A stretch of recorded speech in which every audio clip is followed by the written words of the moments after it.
وزیر اطلاعات پنجاب عظمہ بخاری نے بھاٹی گیٹ واقعے پر غلط معلومات شیئر کرنے پر معذرت کر لی۔ اپنے بیان میں کہا کہ وہ موقع پر موجود نہیں تھیں۔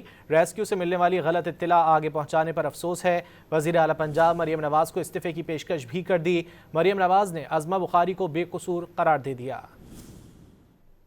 معافی مانگنے میں میں کبھی چھوٹی نہیں ہوتی۔ اگر جو ہے میری ریزگنیشن سے اگر جو یہ پرابلم جو ہے یہ سالو ہوتا ہے، یا اگر میری ریزگنیشن سے جو ہے وہ ایک ان کے لواحقین کو اگر جو ہے وہ انصاف مل سکتا ہے تو میں اس کے لیے تیار۔ سانحہ بھاٹی گیٹ سے متعلق غلط بیان دینے پر وزیر اطلاعات پنجاب عظمہ بخاری نے معافی مانگ لی۔ پنجاب حکومت کے ایکس اکاؤنٹ پر جاری بیان میں عظمہ بخاری نے کہا کہ ریسکیو اہلکار کی جانب سے جو اطلاع ملی اسے بیان کیا۔ ویڈیو بنا کے بھیجی کہ جی یہ میں رنگ دیکھیں، یہ چھوٹا سا رنگ ہے، اور یہ رنگ جو ہے نا یہ اتنی چھوٹی جگہ ہے کہ یہاں پر کوئی گر نہیں سکتا، اور گر کے آگے جانے کا تو سوال ہی پیدا نہیں ہوتا۔ یہاں پانی بھی بہت کم ہے، اس کی گہرائی بھی بہت کم ہے، جو بھی وہ کہہ سکتے تھے۔ وزیر اعلیٰ پنجاب مریم نواز نے بھی عظمہ بخاری کو بے قصور قرار دیا۔ اجلاس سے خطاب میں اداروں کی سرزنش کرتے ہوئے کہا کہ غلط معلومات فراہم کیے جانے پر عظمہ بخاری سے غلطی ہوئی۔ عظمہ بخاری کا کوئی تعلق نہیں ہے اس چیز سے، اس لیے کہ عظمہ بخاری کو جو انفارمیشن ہمیں بھی مل رہی تھی،